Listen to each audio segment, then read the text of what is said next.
당신은 착한 사람인가요? 착한 것에도 단계가 있어요. 그렇다면 당신은 지금 선의 몇 단계에 있습니까? 돈은 숫자로 보입니다. 그런데 착한 것은 어떻게 보일까요? 선에도 단계가 있습니다. 사람들은 나는 선하게 살고 있다고 생각합니다. 그런데 왜 선한 마음은 다른 사람에게 상처를 주기도 하고 받기도 할까요? 선에도 빛과 그림자가 있기 때문입니다. 누군가는 평생 1단계에 머물고 누군가는 죽기 전에야 7단계를 깨닫습니다. 지금부터 당신이 어디에 서 있는지 확인해 보세요. 오늘 이 영상은 당신을 판단하려는 게 아닙니다. 다만 당신이 더 나은 나로 가는 길을 보여드리겠습니다. 1단계 본능의 선. 질문 하나 드릴게요. 어릴 때 친구가 울고 있으면 이유도 묻지 않고 옆에 앉아본 적 있으신가요? 그게 바로 1단계입니다. 아이들은 놀랍습니다. 계산하지 않습니다. 따지지도 않습니다. 그냥 도웁니다. 4살짜리 아이가 우는 친구에게 자기 과자를 주고 길에서 넘어진 할머니를 보면 반사적으로 손이 나갑니다. 그러나 본능적 선은 어른이 될수록 흐려집니다. 왜 도와야 하지? 라는 이성이 본능을 가로막기 때문입니다. 어릴 때 넘치던 이 따뜻한 감각을 되살리는 것. 그게 7단계로 가는 첫걸음입니다. 심리학자들은 이걸 원초적 공감, 프로토 엠퍼시라고 부릅니다. 논리 이전에, 감정 이전에 작동하는 선입니다. 우리는 모두 선하게 태어납니다. 다만 세상을 살면서 그 감각을 잃어버리기도 하죠. 당신 안에 아직 그 감각이 살아있나요? 2단계 조건의 선. 착한 사람에게만 베푸는 선택입니다. 자라면서 우리는 깨닫습니다. 세상엔 착한 사람도 있고 나쁜 사람도 있다는 것을. 2단계의 선에는 조건이 생깁니다. 착한 사람이니까 도와주는 거야. 나쁜 사람은 아니야. 2단계가 나쁜 건 아닙니다. 오히려 아주 자연스러운 도덕 발달 단계입니다. 착한 친구에게는 아낌없이 주면서 불편한 사람은 조용히 배제하거나 피해를 준 사람에게는 도움을 거부하는 선택을 하기도 하고 선행을 해도 저 사람은 받을 자격이 없다고 판단하기도 합니다. 그러나 착하다, 나쁘다의 기준이 대부분 자기 자신입니다. 그래서 오해나 편견으로 좋은 사람을 나쁜 사람으로 분류해버릴 수도 있습니다. 이것이 조건의 선이 만드는 가장 흔한 비극입니다. 조건부 선은 관계를 계약처럼 만듭니다. 문제는 누가 착하고 나쁜지 판단하는 기준이 대부분 자기 자신이라는 점입니다. 2단계의 선은 선이지만 평가하고 판단하는 사람의 선입니다. 평가하는 한 완전한 선에는 이르지 못합니다. 3단계 거래의 선. 나도 도움받을 것을 전제로 하는 선입니다. 솔직하게 말해볼게요. 우리 대부분의 선은 2단계에 있습니다. 도와줬으니까 나도 힘들 때 도와줘. 내가 이렇게 해줬는데 왜 그러지? 거래의 선은 가족 사이에서도 친구 사이에서도 아주 흔하게 작동합니다. 친구를 도운 뒤 기대가 생기고 그 기대가 무너지면 상처받는 경험. 회사에서 묵묵히 일했는데 인정받지 못할 때의 배신감은 크지요. 부모가 자식에게 내가 이만큼 해줬는데 하는 순간 부모 자식 사이는 거래 관계가 될 수도 있습니다. 거래적 선은 감사함을 요구합니다. 상대가 기대만큼 반응하지 않으면 배은망덕이라는 감정이 쌓이고 관계가 서서히 상하기 시작합니다. 가족 사이에서도 거래의 선이 작동하면 관계가 차갑게 굳습니다. 특히 부모 자식 관계에서 내가 해줬으니 너도 해줘야 해는 돌이키기 어려운 상처를 만듭니다. 도움을 줄 때 이 사람이 나중에 갚을 수 있나? 를 먼저 계산하기도 합니다. 계산이 앞서는 순간 진심은 사라지고 상대도 그걸 고스란히 느낍니다. 거래에서는 상처받기 쉽습니다. 기대가 있기 때문입니다. 나는 왜 도왔나? 를 묻는 순간이 옵니다. 그 질문이 불편하다면 아직 거래의 선 안에 있는 겁니다. 그 불편함을 마주하는 것 자체가 다음 단계로 가는 문을 여는 일입니다. 4단계 이미지의 선. 남에게 보이기 위한 선. 그 불편한 진실.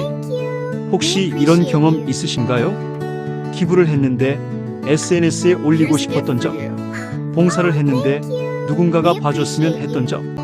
4단계는 가장 위험한 선입니다. 선에 탈을 쓴 자기 PR이기 때문입니다.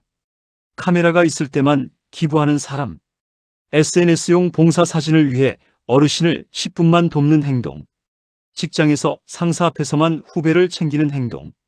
이미지 형성은 주변 사람들을 서서히 지치게 만듭니다.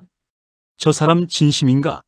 하는 의심이 쌓이면 신뢰가 무너지고 정작 도움이 필요한 순간에 아무도 믿어주지 않게 됩니다. 자신도 모르게 이미지형 선을 행하고 있을 수 있습니다. 선행 후에 누군가가 봤으면 이라는 생각이 스친다면 한번 조용히 돌아볼 필요가 있습니다.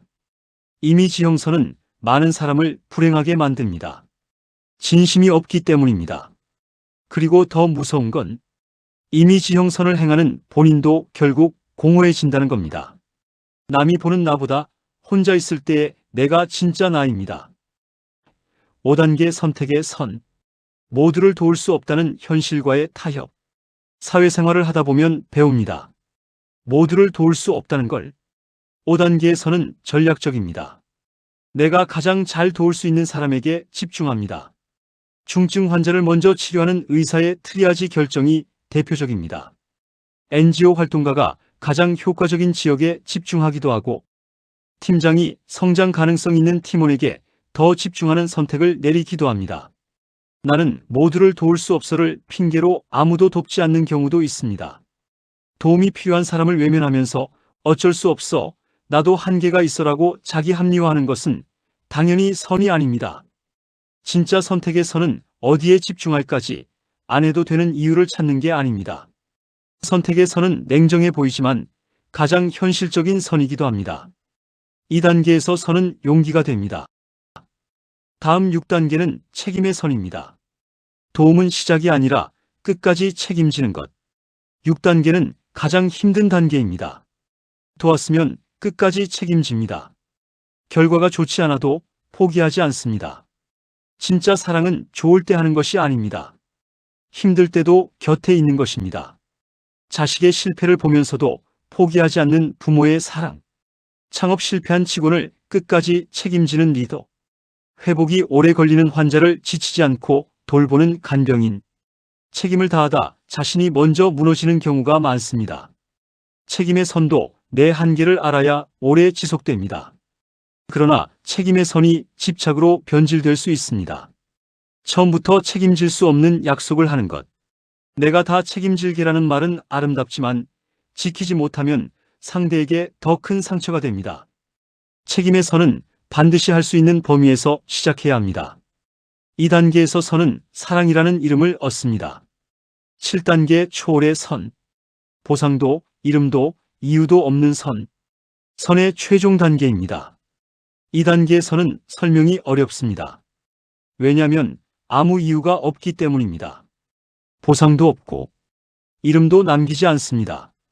이름 없이 평생 몰래 기부한 사람, 죽고 나서야 알려진 이야기, 자신을 해친 사람을 용서하고 오히려 그의 회복을 돕는 선택, 아무도 보지 않는 곳에서 쓰레기를 줍는 노인. 그러나 초월의 선을 강요하거나 당연하게 여기면 안 됩니다. 저 사람은 대가 없이 도와야 해라고 생각하는 주변 사람들이 선한 사람을 가장 힘들게 만듭니다. 초월의 선은 도달하려 노력하는 곳이 아니라 수많은 선택이 쌓여 어느 날 자연스럽게 닿는 곳입니다. 종교에서는 이걸 성인이라 부르고, 철학에서는 무이라 부르고, 심리학에서는 자기 초월, 셀프 트랜센던스이라 부릅니다. 2단계에서 선은 더 이상 행동이 아닙니다. 존재 방식이 됩니다. 2단계는 목표가 아닙니다. 살다 보면 문득 닿는 곳입니다. 여러분은 지금 몇 단계에 있으신가요? 1단계라도 괜찮습니다. 중요한 건 각 단계의 함정을 알고 있느냐입니다. 선은 타고나는 것이 아닙니다. 선택하는 것입니다. 더 나은 선택을 위해서는 지금 내 선의 그림자를 직면할 용기가 필요합니다. 돈의 수준은 통장 잔액으로 보입니다. 그런데 선의 수준은 아무도 안 볼 때 당신이 무엇을 하느냐에서 보입니다. 오늘 하루 한 단계 더 올라가 보세요. 그 선택이 당신의 삶을 바꿉니다. 구독, 좋아요, 댓글로 당신의 단계를 알려주세요. 감사합니다.